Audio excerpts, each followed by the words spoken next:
All right. And good day, and welcome to today's session of Truly Foundation and A Course in Miracles with your host and guide and coach and your friend, Oliver Blue. Welcome, and I'm delighted to be here sitting in this temporary space as a temporary guide for you, pointing you, as well as myself and all humanity, to the truth that is true always. And today we're going to continue in our quest to complete the 365 workbook lessons that are found in the workbook for students section of the spiritual guidebook called A Course in Miracles.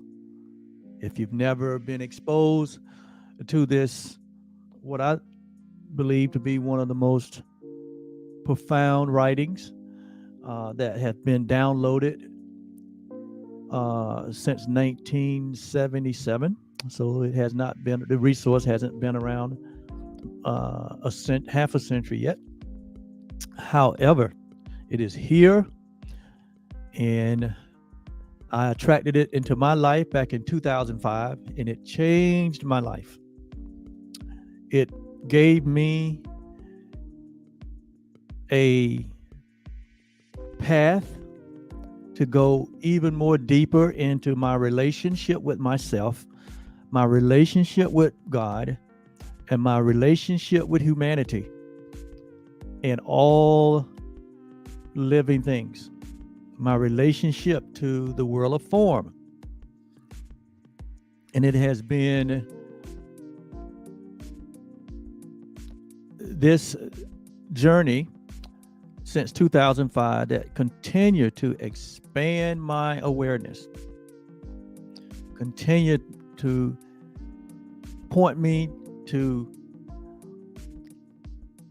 where home is. And home is always in the now. It's always in the present moment. There is nothing but the now. There is nothing but this present moment. And according to the Course in Miracles, as well as according to most of the traditional paths that are available for us to choose what practices we practice. That's a freedom of choice. It's not a coercion. And the Course says that this is just one of many, one of thousands of paths, thousands of ways. In fact, I have come to the conclusion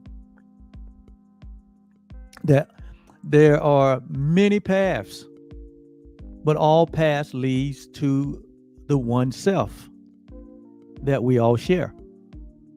In fact, I'll go on the record to say that every individual that has ever graced this planet as a unique expression, everyone, all through the centuries, all through the history of time, every human that has ever graced this planet represents a path, a very unique path that gave them the experience of their human awareness.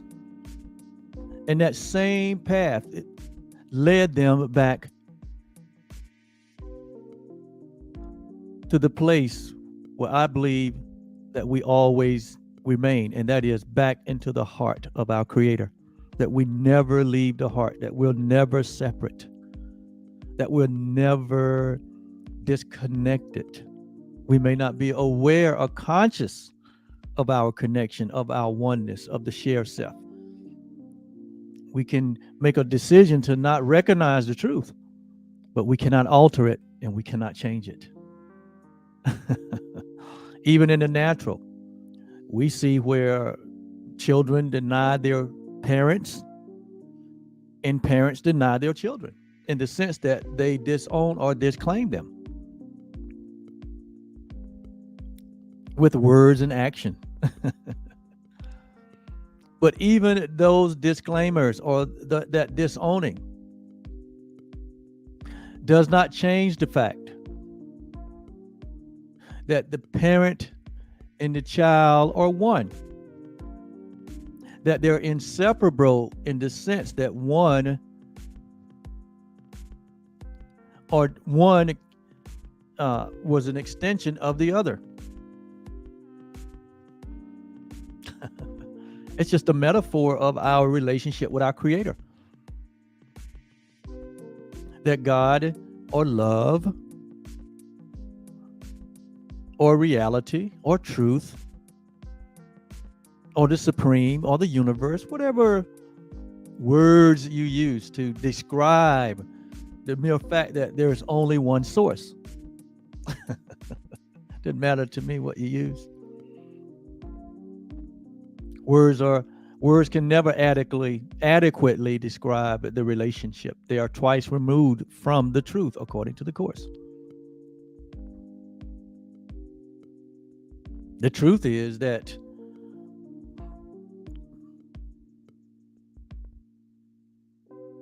that relationship can only be experienced. It can only be experienced. Love can only be experienced. It cannot be defined. There's not adequate word to define it. There's not an adequate language that could adequately define that which is infinite. Words are finite. Reality is infinite, meaning there is no beginning and there is no end. So our best effort, just like I'm talking to you today, this is not this communication that is going on between me and the listener. It's not exact. However, it represents an image or a pointer that points us to the light, that points us to the truth, that points us to that direct experience. And everything in the world of physicality, in form, can be used to mold or to fashion or to flex into a useful form of communication, to point us home, to point us inward. Everything. Every relationship, every activity, every event, every object, every thought, every sensation, every idea, every single solitary experience that you have had or will have in life can be used by the divine to bring you to a place of awakening, to bring you to a place of enlightenment, to bring you to a place of self-discovery. Everything. Every single solitary thing. Why? Because truth is everywhere present. It permeates all things. It penetrates all activity. And it fills all the interspaces of time, in form, in space. There is no place where the divine is not. There is no separation. In truth, everything is divine.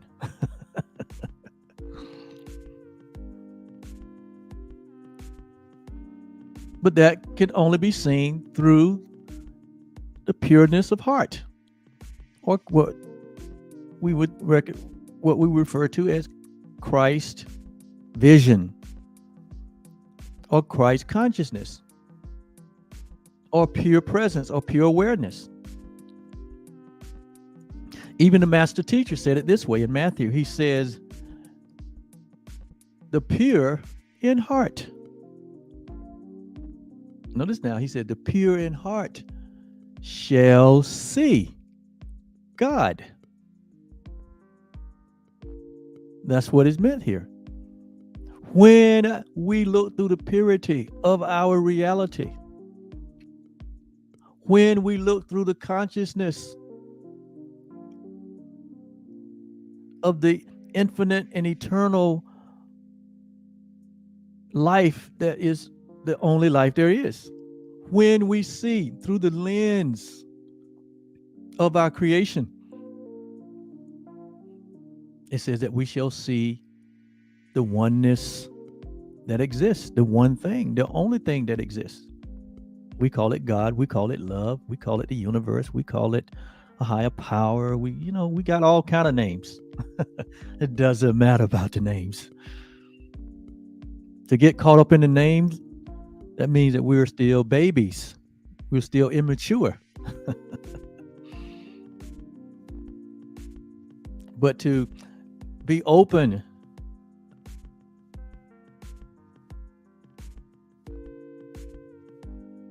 to seeing through the mind of God, through the mind of Christ, is to be mature. And it's in that seeing that we see that there is only love, that there is only God, that there's only reality, that there's only truth. That is the only thing that really exists. And in that existence is our identification, because we are one with that love. We're not separate and apart from it, but we're one with it.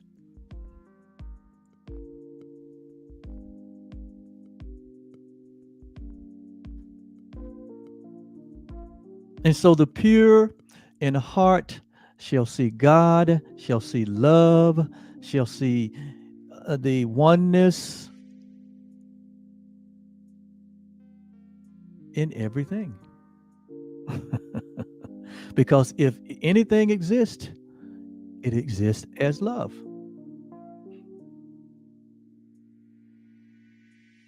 Everything exists as love in reality.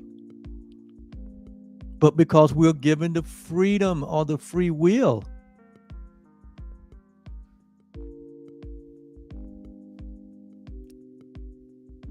to use or to abuse or to misuse our minds, we add a different perspective. We have chosen to add the perspective of separation to everything. And so we're not looking through the pure heart, but we're looking through the illusion of separation. We're looking through the illusion of being something different than what God is.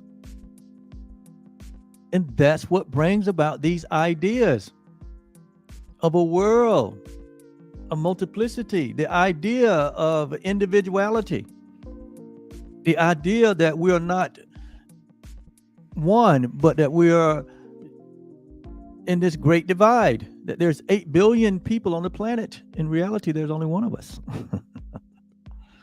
That there's billions and trillions of things, animate and inanimate, and they're all separate. But in reality, they're all one. Because there is one source that holds all things together. There is but the one source that holds all creation together. And we are all a part of that one thing. And not like a small part or big part, but we're just a part. And everything that is in the whole is in the part. Everything that's in the part is in the whole.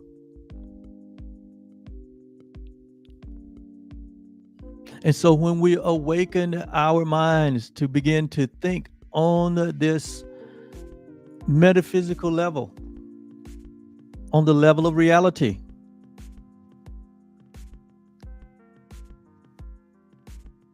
then we see all things as the one thing. Then we really know what it means when it says all things are working together for the good. We understand now. Okay, all things. That means every single solitary thing in your life, past, present, future, however you want to look at it. It is working together for your good. What is your good? Your good is God's promise. And what God has promised is your awakening, is your enlightenment, is your salvation.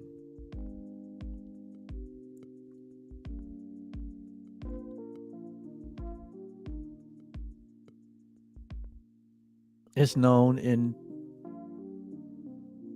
other communities as what? Your new birth. To be born again. Not of flesh,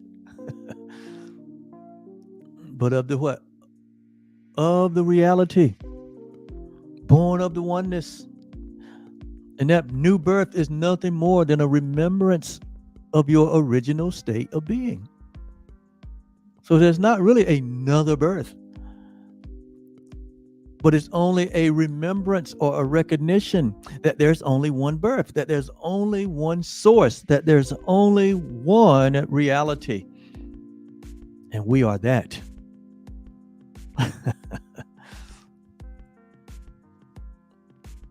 And so it is the Course in Miracles that has helped us over this past year to be able to recognize what is real and what is not. What is that which remains as it was created?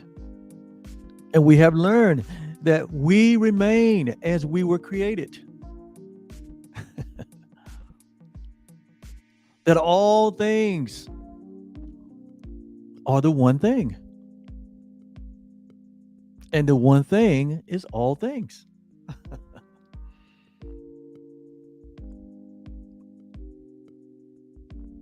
Just think about that. That you are a part of an everlasting source, an everlasting life that will never, ever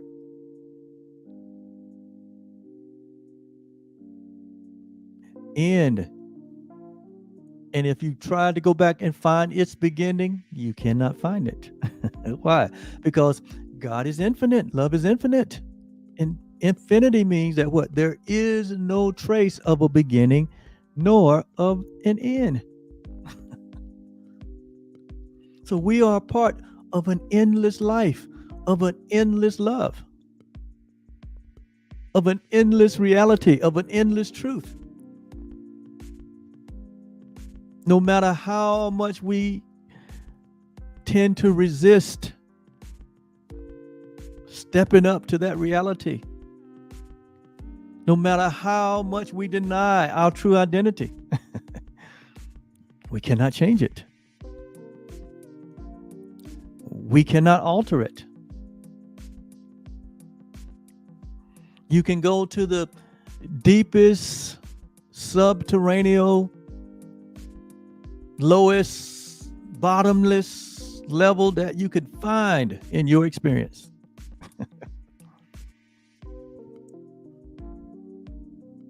And you can't alter it and you can't change it. The prophet David said it this way in the Old Testament of the Bible. He said, if I make my bed in hell, he said, you'll be there.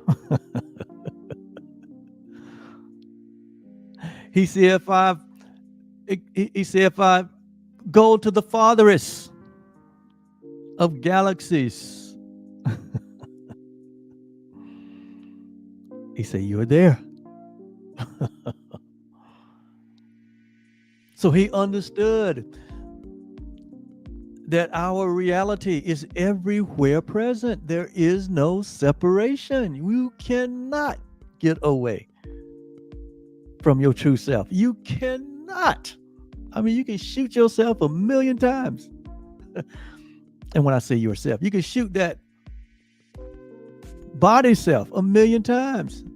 You can dive into the ocean and tie rocks on your feet and go to the bottom. None of that. You can blow up the whole world, and none of that will alter our true identity.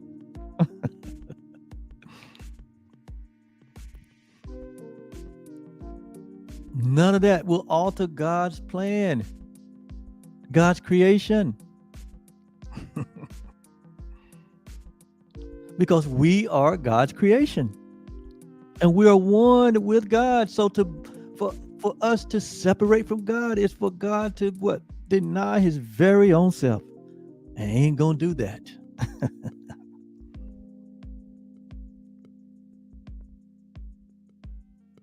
I'm just gonna read the last 2 paragraphs on page 461 of A Course in Miracle in the workbook lesson, because we're in this section now, in this home stretch. We're in this section.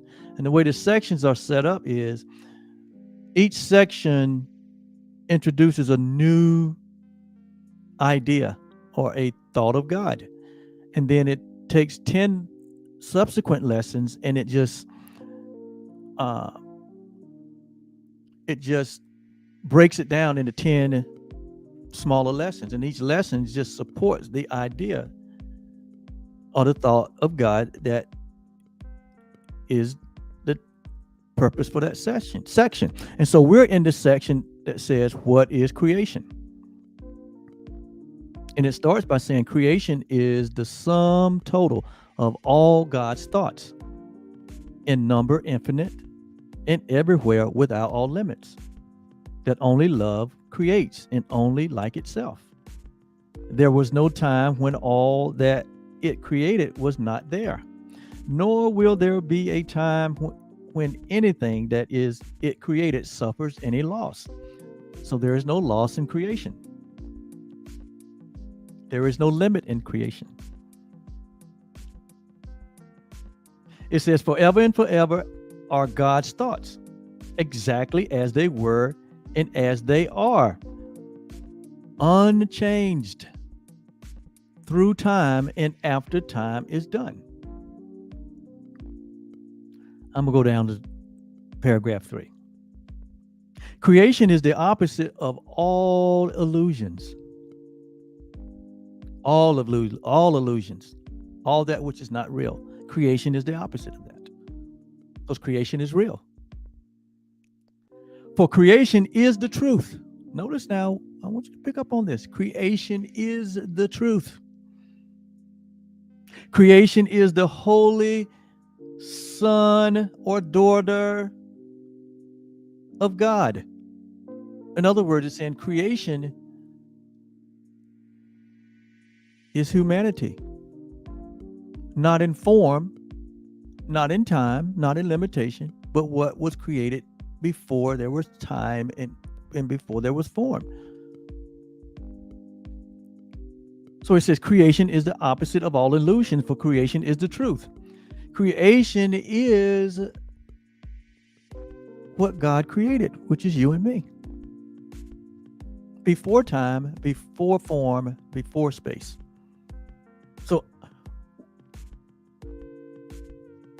So when we talk real creation, there is no form, there is no earth, there is no galaxy, there is no water, there is no form. It's just God. And God creates like himself, or love creates like himself. So your and our true creation is what God is. This is the point we're trying to make. This is the point that this book and all other spiritual books are trying to make, that they are only pointings. They pointing us back to our original state. The whole idea of being born, it's just symbolic of God's creation extending himself. And so it says that creation is us. Creation is you and me. For in creation, For in us is God's will complete in every aspect. The will of God is complete in our existence, not as humans, but as the very life that God is, which goes beyond form. It goes beyond a body. And so it says that for in creation is his will complete in every aspect. That's what Paul meant in Colossians when he says we are complete in him. We are complete in love. We are complete in God. We are complete in reality. Why? Because we are what God is, and God is what we are. So that's what makes us complete. Our body birth, our government name, our government number doesn't make us complete. What makes us complete is that we are the very thought. We are every thought of God, like it says in verse 1. We are every thought of God, and that we are his will. Paul said it in Ephesians. It said that we are to the praise of his glory. We are the prized possession. We are every thought of the Creator. And just think about those statements, and how we really, on a myopic level, think about ourselves. Think about some of the self-images that we hold of ourselves as being weak and frail, weak and frail and vulnerable and doomed. Just think about how we think about ourselves and how we have conditioned ourselves to deny our very own identity, our very own truth. And that's why it's taken all of this to wake us up. We want to say, why is all of this? Well, we're trying to wake you up. We're trying to, we all on the same road, returning home to remember who we were, just like we're all gone prodigal. We have all gone prodigal. We're all prodigal sons and daughters, finding our way back to reality.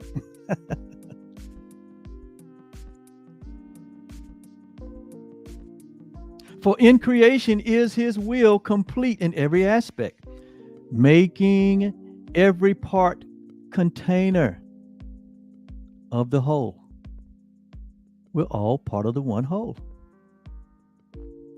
In oneness, or it says it's oneness. See, when we really embrace this reality of our oneness, in oneness, or its oneness, the whole is one. Its oneness is forever guaranteed.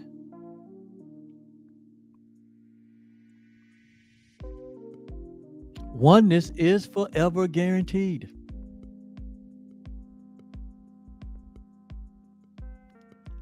Inviolate, meaning our oneness, our wholeness, our completeness is a guarantee by the Creator, and is inviolate. In other words, it cannot be violated, no matter what humanity does, no matter what we think, no matter to what extent we go to be divided and separated. Here it says our oneness is inviolate. Our connection, our interdependence is inviolate. It cannot be altered or changed. Throughout all the history of humanity, we have tried to substitute our oneness for division and separation. But here it says it cannot be inviolate. So that should give us great peace that even in our ignorance, even in our sleep, even in our hallucination, our vain imaginings, even in our fantasies of seeing ourselves as this independent, individuated self, it cannot violate the oneness that is our reality.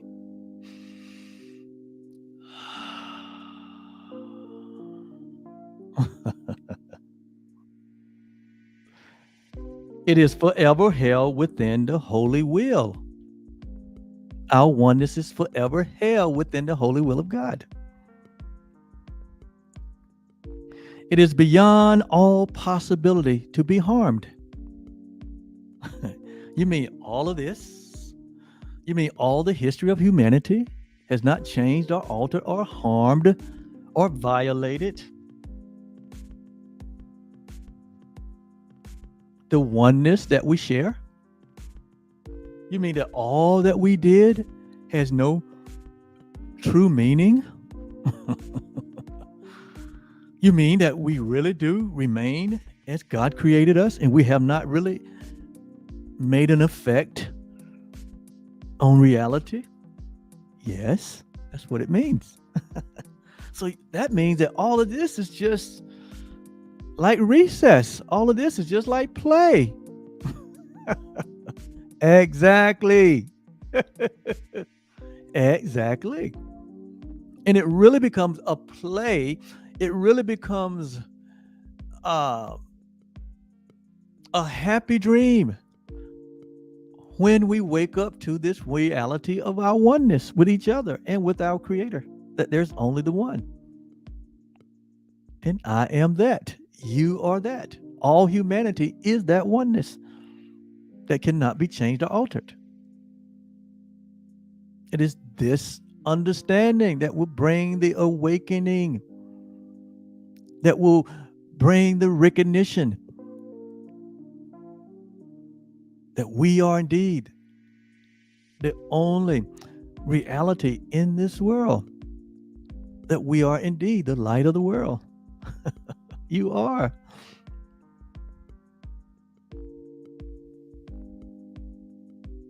Its oneness is forever guaranteed inviolate, forever held within the holy will of God, beyond all possibility of harm, beyond all possibility of separation. That's why separation is an illusion. Beyond all possibilities of imperfection. That's why most enlightened spiritual writings acknowledge your perfection. Ye are perfect. That's why even Paul said it. Be ye perfect. For your Creator is. And you can't be anything else. So he said, just be what you are. You're perfect. And that word perfect is not the meaning of perfect that we've given to it in this three-dimensional world, but perfection only means that we are what the source is, that we're one with the Creator. That's what perfect means. That we're whole, that we are complete, that we are indeed eternal and infinite, that we are indeed timeless and formless. That's what perfection means. That we are one with God, that we have access to all the infinite intelligence that God is, that there is no separation, that there is no harm, there is no violation, there is no sin, there is no hell, there is no guilt, there is no enemy. All of these ideas that we have embraced as the truth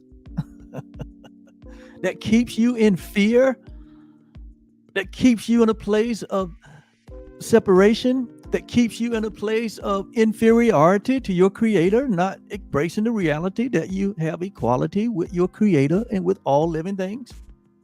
That is the perfection that it's talking about. And just because it's written in the history books based on man's understanding and based on man's awareness at that time. That doesn't make it the truth. It might make it true that they said it, but it's not a statement of truth. Everything that is written is not a statement of truth. It may be a true statement that the prophet said it, the writer said it, the disciples said it,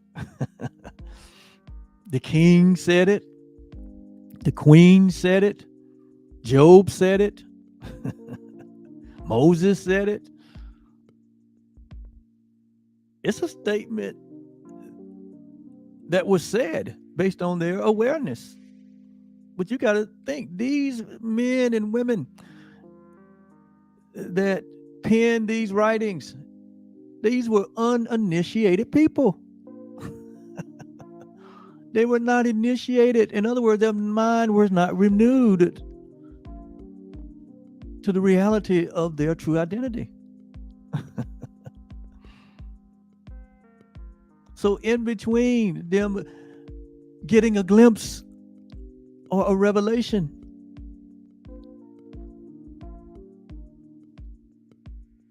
they always saw themselves as unworthy and separated and divided and inviolate and guilty and sinful. That's the way they saw themselves. And it goes back to the creation story, which is a metaphor for all of us, where it says that God came into the garden in the cool of the day to check on his creation, which was perfect. And he noticed that his creation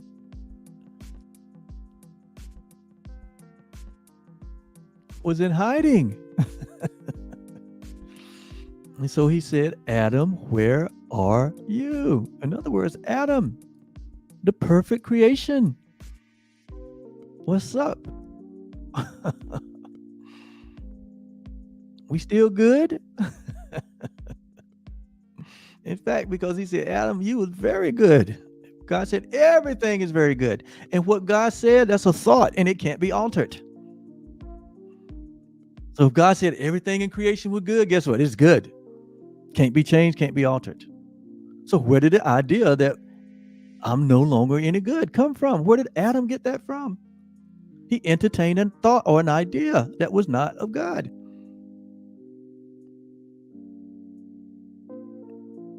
And just the entertainment. See, just the entertainment of that idea caused him to turn away from the only reality there is. So he had to fall asleep to entertain that idea. He had to fall asleep and dream of entertaining an idea, because in reality, there's only the thoughts of God. And we know Adam's response. Adam says, well, I hid myself. Notice now, I hid myself. So that statement right there is a statement of separation. How can you hide from yourself? Because yourself is God. How can you hide from your creator? You're one with him. So see, the whole idea of separation entered into the mind while Adam was asleep, because in awakened state, he can't even entertain that. You have to fall asleep to dream of separation. It's not a reality. He said, I hid myself and I was afraid. See? But none of that altered reality. The only thing was altered was humanity falling into a dream and dreaming of being separate from the oneness that it shared with the Creator. And then it created all of this. It created all the history and all of the religions and all of the things that we have tried to do to appease or to make our way back home. And none of that really works. Why? Because we've really never left home. How can you leave yourself? How can you leave God? It's impossible. How can you harm yourself? It's impossible. That's why I said that God guarantees this oneness forever, and it's inviolate. We cannot violate the oneness that we share. us acting like there's an opposite that we can entertain doesn't change anything. The child that says, "You're not my parents, I don't want to hear from you anymore," that doesn't change anything, because they can't go back into that parent and come out of another one. It's impossible. Once you are born from a parent, that's your parent. It just means that they gave you the body self that you are. That's all it means. They're not your God, but they were just a vessel for which you would come into this three-dimensional world. Or if the parents say, "I deny you and I'll never, ever, ever know that you even exist." And this happens in our present day world. In fact, all of you know somebody, or maybe even you, that your child or the parent is denying. But it doesn't change no reality. So don't be bothered by it, whether you're the child or whether you're the parent. Eventually, they will wake from that self-deception and that illusion. And so, all possibility of harm, separation, imperfection, and of any spot upon its sinlessness. In other words, there is no sin. I'm going to say it again, because there's a lot of people need to hear this. There's a lot of people that are trapped, stuck, even considering taking their own life because of sin, consciousness, guilt, and fear. And it's all an illusion. No matter how we got to that point, I'm here to say it's all an illusion. You can let it all go. And the moment that you let it go, what you realize what was always present, which is the only one thing that there is, and that is love.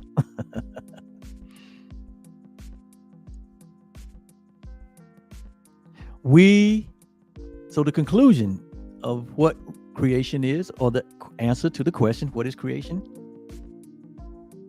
In paragraph 4 here, it says, we are creation. We are the creation of God. Yes, you, me, all humanity, not just some special group or some special country or race or religion or denomination.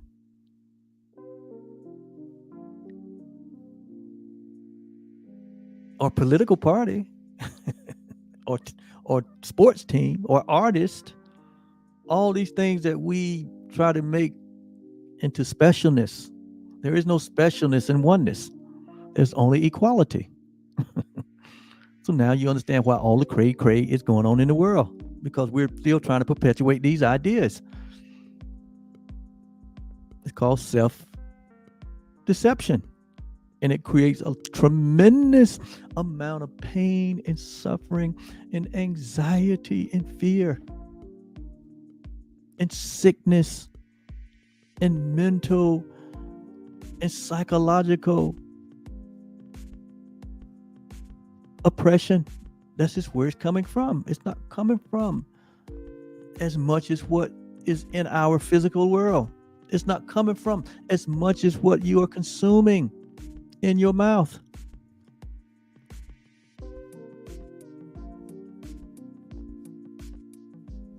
Even the scripture says it's not what goes into a man that defiles him. It's what comes out of his mouth. And what comes out of his mouth is coming out of his thoughts. It's coming out of his self-image of himself that is not correct. It's coming from a place of falsehood. When we think of ourselves other than the reality of the oneness that we share with our Creator, then we open ourselves up to all the pain and suffering that we have experienced and that history has recorded. It's in our thinking. That's why we spend all of our time here at Truly Foundation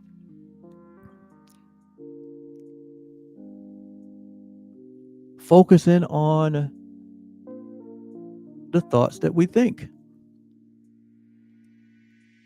which creates the feelings and the emotions that we feel, which triggers the actions that we take, which determines the experiences we have in life. But it all begins with our thinking. Or are we thinking with the mind of God, with the mind of Christ? Or are we thinking with every thought of God? Or are we thinking with the programming that we got from day one when we were brought into this world? The programming that promoted division and separation. That's the problem, and that's what needs to be corrected. That's why Paul emphatically stated in the book of Romans that we need to what? Be not conformed to this world programming. Be not conformed to the programming of this world. Don't take the identity that this world has given you. Your race, your nationality, your gender. None of these things defines who you really are. Your economic status, what family you was born into, what community you were born into, none of these things. That's why this idea of superiority is so devilish. That's why the whole idea of inequality over the history of the world is so devilish, because it has programmed humanity away from the truth. So if you are holding any of these ideas in your own mind, that's the source of your suffering. That's the source of your anxiety. That's the source of your fear.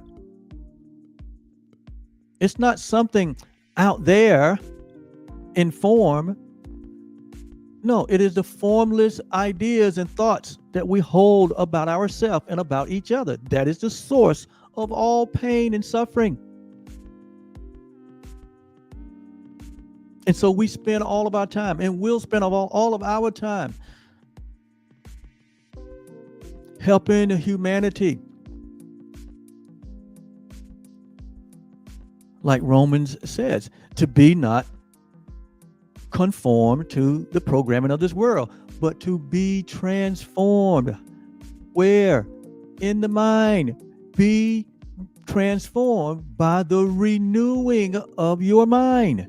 That renewing is an indication. That word prefix re means again, meaning that we were at some point operating only from the newness or from the reality of the truth. But at some point, we entertain an idea that is impossible.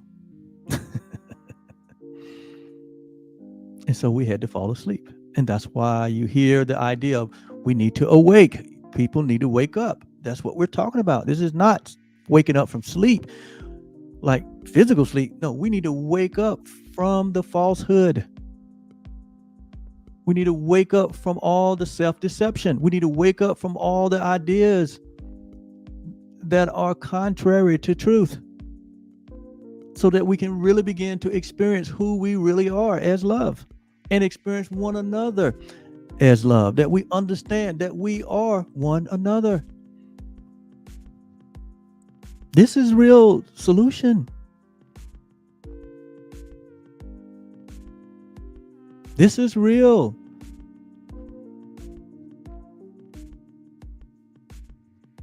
This is the plan of God for all humanity to wake up. And it's happening even as I speak.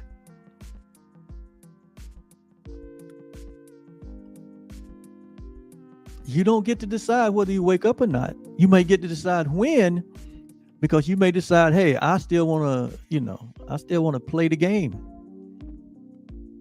I still got a high level of pain tolerance. And so you decide, hey, let me play this false self. But eventually, all of us gets to our place like the prodigal son, and say, what? I am tired.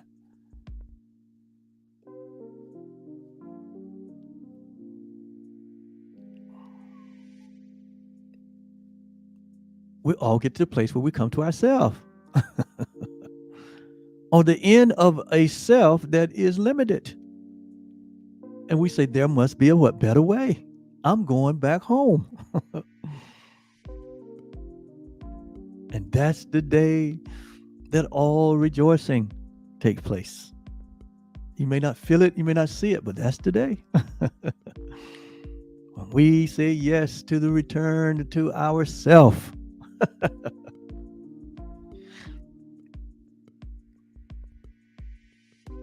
And so it says, we are creation. We, the sons of God, we, the creation of God. We seem to be discreet and unaware of our eternal unity with God. We seem that we are unaware, or we seem that we don't know. It seems that way, but in reality, we do know, because eternity is within all of us. We just seem that way. Last night I had as soon as I lay down, as soon as I closed my eyes, I immediately went into a nightmare of a dream. Immediately. And I kept waking up because I didn't want to participate in that. It was terrible. And I could wake up for a few seconds, but I fall asleep. As soon as I fall back to sleep, just pick right up where it happened. Does that ever happen to you? And then on top of that, when that nightmare was over, I started another one. And I said, what is going on? And I wake up, I said, no, I don't want to dream this. And I go back to sleep and right back into it.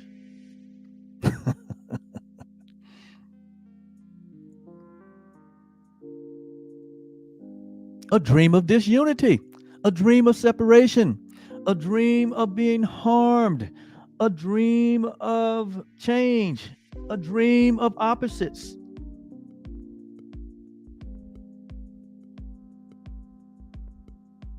But eventually, I exited the dream. And eventually, I was able to go back to sleep without that nightmare. But each time I awake, I realize that's not reality. I'm here in my bed. I'm safe. It's not reality.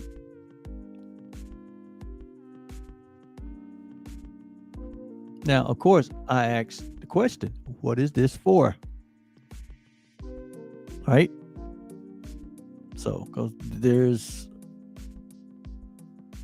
an answer to everything. And I just asked the question, what is this for? Where are these ideas coming from?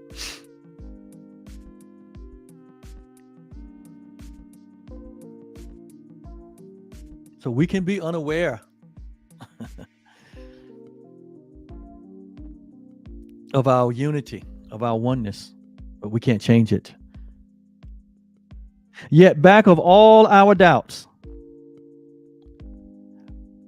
past all of our fears, there still is a certainty. For love remains with all its thoughts, its sureness being ours. God's memory, or the memory of God, or love's memory, or the memory of love, is in our holy mind. It's in our holy mind. That part of you, the part of your mind that doesn't entertain the fantasies, the hallucinations, the dreams, the wild imaginings. And so it says the thoughts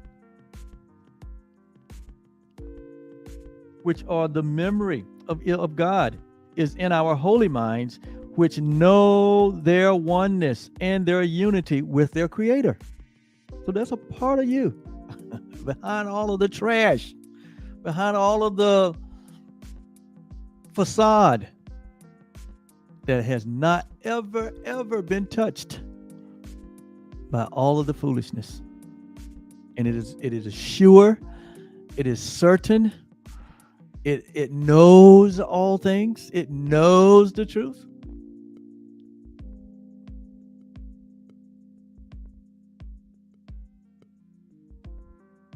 It knows their oneness and their unity with the Creator. It's a part of you. So that being the truth, that is true always, that who we really are has never been touched by any of the foolishness. But that being the truth, and it is, it says, let our function. So if you ever was confused about your function right now, what is your function right now based on the fact that you remain as God created you, that you have not been touched by any of the ideas of separation, that you are the innocent, you are the sinless, you are the guiltless, you are the whole and complete perfect creation of God. And not only you, but all the expressions of humanity is, regardless of what have occurred. Knowing that to be the truth, it says our function now is only to let this memory return to us. So we're here to allow the memory of our reality to be returned to us. That's what Jesus meant when he said, do this in remembrance of me. He wasn't talking about his personal incarnate self. The meaning he was talking about is the I am, the oneness that we share. Do this in remembrance of the oneness that we share, the reality of who we really are, of our whole and complete and innocent and guiltless and sinless and eternal and infinite self that we share with God. So let our function be to remember this and to return to this. Let this mind be in you that was also in him. That's what it means in Philippians 2, 5, and 6. Being in the form of God. You are in the form or in the person of God right now. Even in an incarnate appearance, you are in the form of God, or you represent reality. He said, so let this mind be in you, to the point where you think that you are not taking anything away from the glory of God by acknowledging that you have equality with God, that you are one with God, that you are united with God. He said, this is the mind of Christ. This is the mind of the awakened one. Don't be afraid of love, for love is what you are. Don't be afraid of your purity, for purity is what you are. Don't be afraid of your perfection, for perfection is what you are in reality.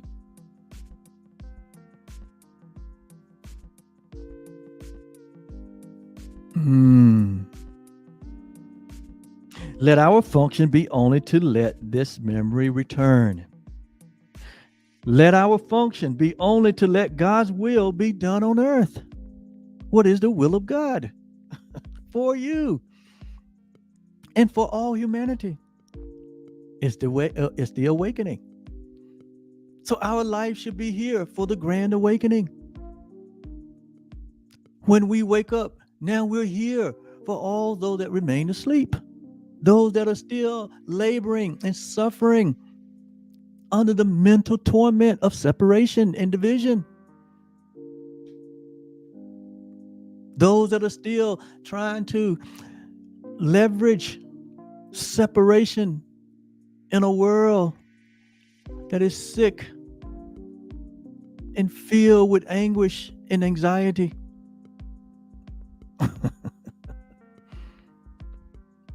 We are now here to help. We become physicians. We become the light. We become the examples for all those that are asleep.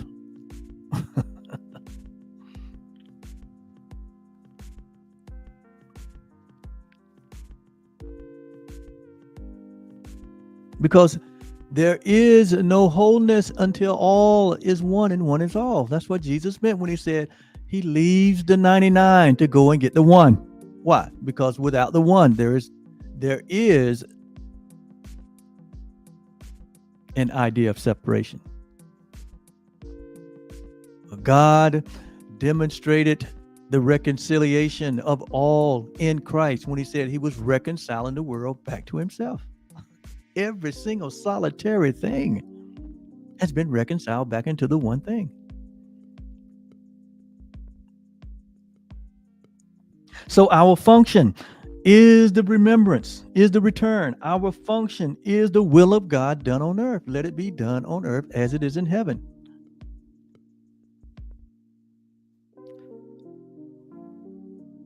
And our function is to be restored to sanity.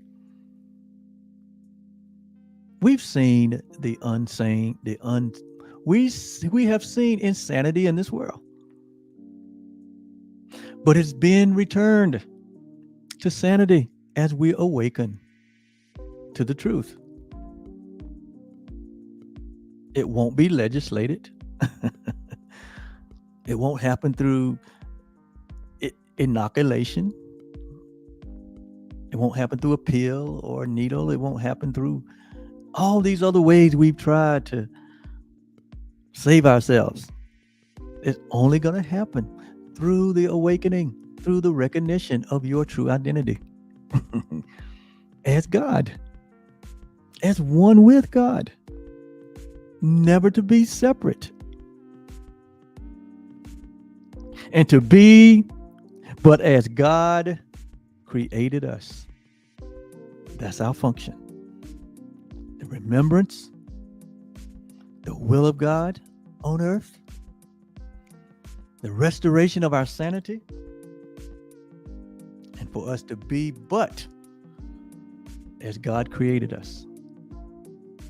So our Father calls all of us to hear the voice, and we forgive creation in the name of its creator. We forgive what we created or miscreated.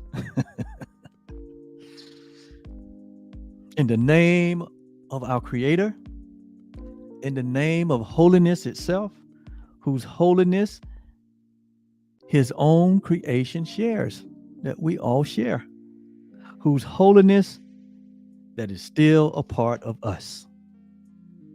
And then there was lesson 324 on page 463.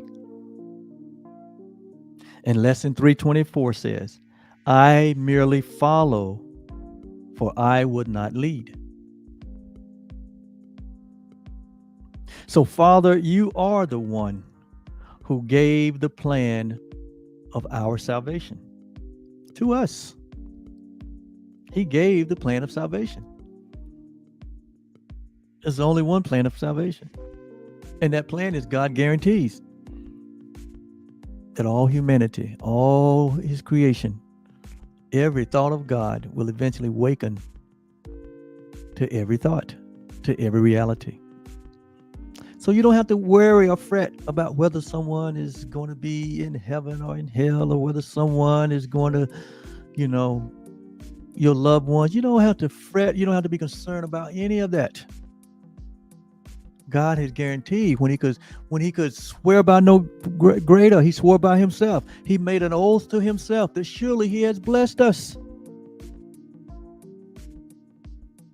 And that blessing, if without repentance, it cannot be altered or changed. So what God created remains as he created it. That is the plan of salvation. That you will wake up. That all of his creation will eventually wake up. How many more lifetimes will it take?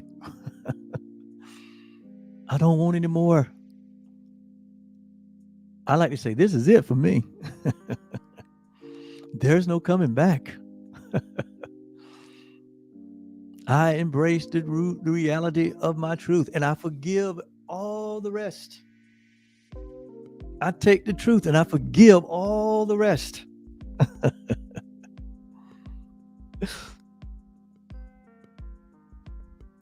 Father, you have set the way that I am to go. I merely follow. You have set the role that I am to take, what my role is while I'm here. And every step in my appointed path, all my steps are ordered of God, of love. And we cannot lose that way. That means that your life is perfect. Your path is perfect. Every path leads to our oneness. Every path leads home. Your life is a path, and it is leading you home. So you can rejoice and be glad, regardless of what has happened. Because you now embrace the guarantee that you will wake up in the place that you never left, which is what we call home. This is not your home. You're in this world, you're not of it. You are of a formless world. You are of a timeless world. You are of an infinite and eternal world.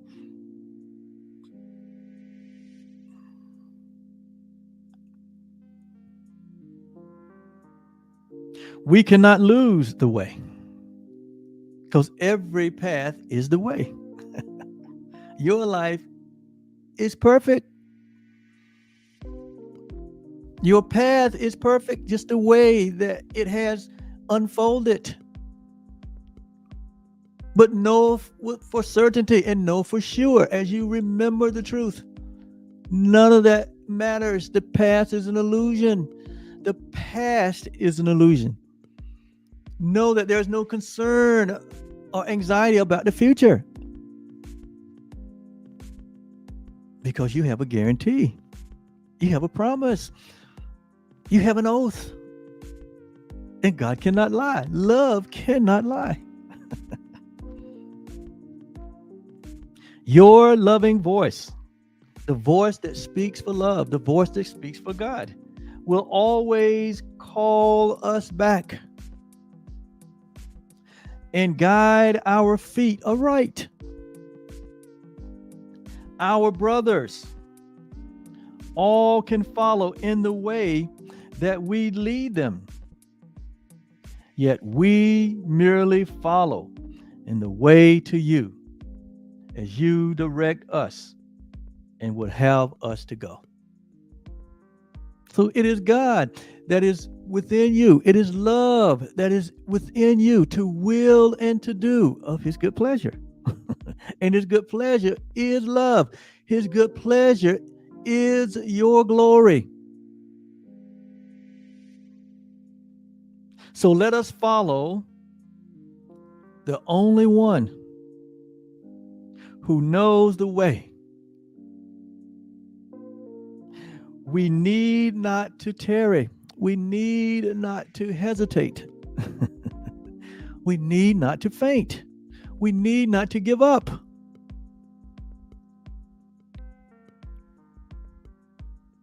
And we cannot stray except an instant from the loving hand of our Creator. Just for an instant. This life that you're living, 50, 60, 70, 80, 90, 100, 120 years. It said it's just an instant. An instant where we fell asleep. But in the same instant, the principle of the atonement said nothing happened. So we're just asleep. That's what the atonement really means. That when the idea of separation entered into the mind of man, the reality of our oneness said, no, nothing has occurred. So it's like a tiny tick of time. It's like a blink of the eye. And it appears in time like it's thousands and thousands of years. But in reality, it's just a blink of the eye.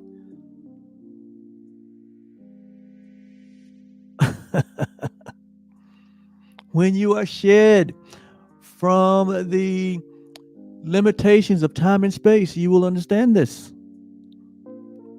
fully. You can understand it now, in part. That's where your glimpses come from. But we have to let go wholly and complete of this place called time and space in order to fully embrace our infinite experience. And you will. It's guaranteed that you will.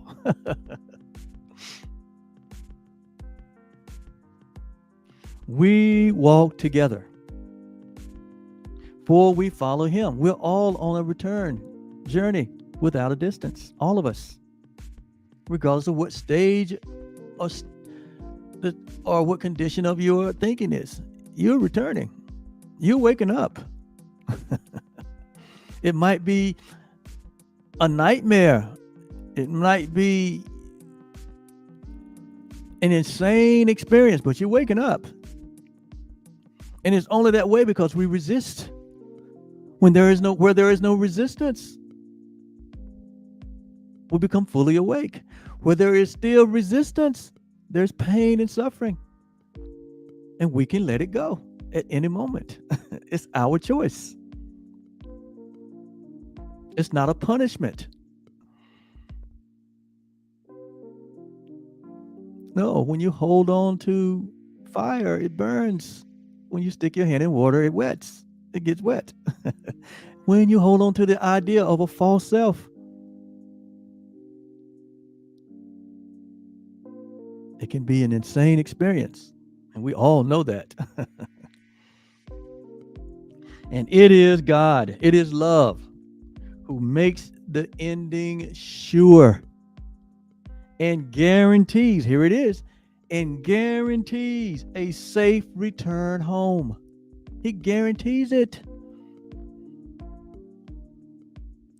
And it's not that there's something in the future. But when you wake up, you realize that you are home now. In fact, that you never left home. It was just a dream of separation. That's what this life experience is. But when you wake up and stay in the dream, it can be a happy dream.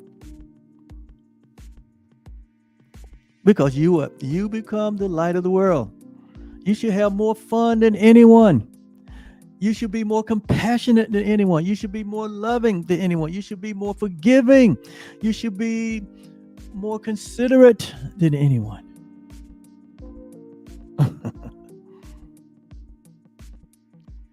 So that's our lesson for today. We merely follow, for we would not lead. Why would I lead?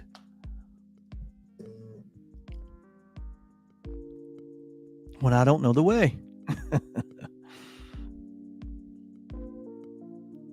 But God shows us the way, and then we realize that we are the way. We are the truth, and we are the life. That's what Jesus said. No one returns but by this awareness. That's what he means. He wasn't talking about his personal self.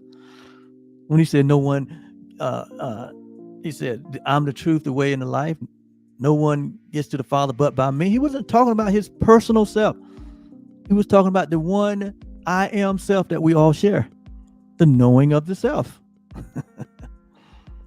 And when you come to know yourself, you become the symbol, the image of the truth, the way, and the life. That's why he said, you be the light of the world. That's what it means. Not a big deal. It's not an indictment on anyone. It's not a promotion and a separation for anyone. It's not a good on the right, bad on the left. None of that. All that comes from the pit of hell. It comes from an insane way of thinking. It comes from the programming of this world. So we are here to reprogram by bringing you to into in the remembrance of who you are. It's all about your identity. It's always been about your identity. It has always been about your identity. It hasn't been about your skills or your ability to attract or your ability to possess. All of this is really about your identity, regardless of what your station is in life, regardless of your field of work, regardless of what your profession is, regardless of what your nation is, regardless of what your religion is, regardless of what your political preferences are, your gender, your economic status, all that really is rubbish. All of that is used to bring you to the awareness of who you are. The guy in the White House, the guy in the crack house, the guy in this nation or on that continent, the guy that's in sports or arts or science or religion or business, no matter where you are in life, what you're doing, what you think about yourself, it is all about your awakening. What it's all about is your embracing and remembering the true identity that you are one with all of creation, that you are creation, that you are an infinite and impersonal and self-aware being, that is the same being that God is, that you share the same self that God is, that you share the same being that God is, that you share. You are united. You are one with.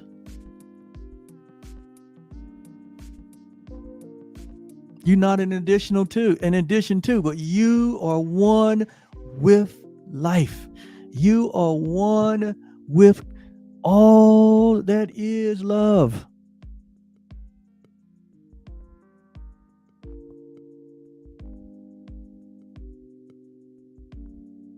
That's why Paul said that I may know the reality, the power of a resurrected mind.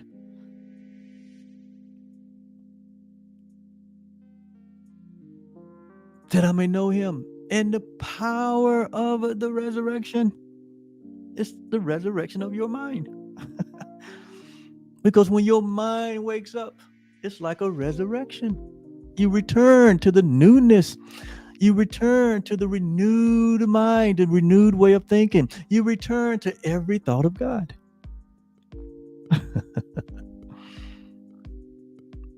I don't know how to say it any plainer than I'm saying it here.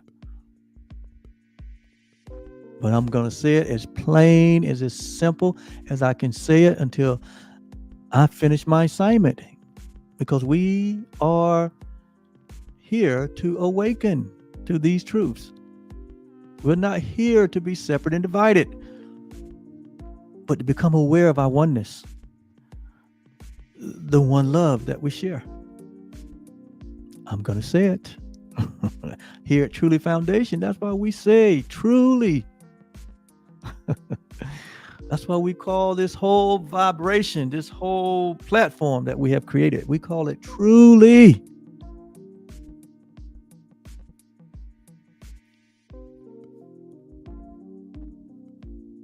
You know, Jesus used that word. He said, truly, truly, I say unto you, unless you wake up. He said, unless a man is born again. He said, unless you wake. He told Nicodemus, he said, truly, truly, I say unto you, Nicodemus, who came to him by night.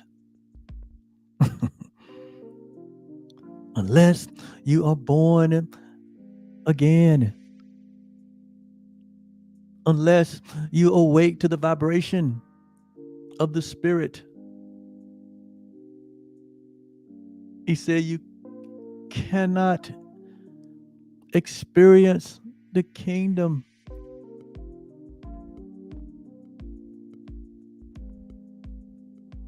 He didn't say that it wasn't yours. He said you cannot experience it. He said you can't enter in with the mind that you have. You're going to have to let go of that mind. You're going to have to let go of that false thinking about yourself. You're going to have to let go of the idea of separation. You're going to have to let go of any idea of division. You have to become like a little child, where they are innocent, where they don't see differences, where they don't have a history of judgment. They don't have anything to complain to compare anything to, because they haven't been programmed quite yet. They just love life. You know how little kids, innocence in their innocence, they just love everything. They don't know the difference between black and white, or Republican or Democrat, or Asian or African, or American or Russian, or all of these programmings, all of these things that the world conformed us to divide us. He said they have no idea about that. White, black, male, female. No, all they know is they love life. So he told Nicodemus, the religious man, the wealthy man, he said, Nicodemus, truly, truly, I say unto you, unless you're born again, you cannot. He said it's impossible. You cannot take that mind and engage in reality. You're going to have to let your unreality go. You cannot take this false self, this false world. You can't take the false idea of separation and enter into union or a direct experience of your reality. So your reality hasn't changed, but you can't have fellowship with it, with that mind. You're going to have to let it go. So here at Truly Foundation, I'm saying to you, truly, the real you loves you. The real you, the God you, the oneness that you share with God in all creation, loves you. Because the real you is love. Because the real you is love. And that's a fact. And we can't alter it. And you can't change it. It's a fixed thing. And thank God it's fixed. Otherwise, we wouldn't even be thought of. Or you'll get to the place where you couldn't think of yourself. You think you have experienced some bad experiences. But think about getting to the place where you don't even know what world you are in. And it's that way for the rest of your experience. You don't want that. And guess what? You don't have to worry about it ever being that, because God guarantees your awakening. That's why we say, thank God. Hallelujah. Thank God. Well, I have been here, and we have 6 more lessons on this creation thing. So by the time I finish lesson 6, you're going to know that indeed you are the creation of God. You are creation. You are every thought of God. Yes, you are. You are the I am for sure. And so is all your neighbors, all humanity. Thank you so much. We will be back with the next lesson, 325, as we continue to study in what is creation out of A Course in Miracles. Have a great day.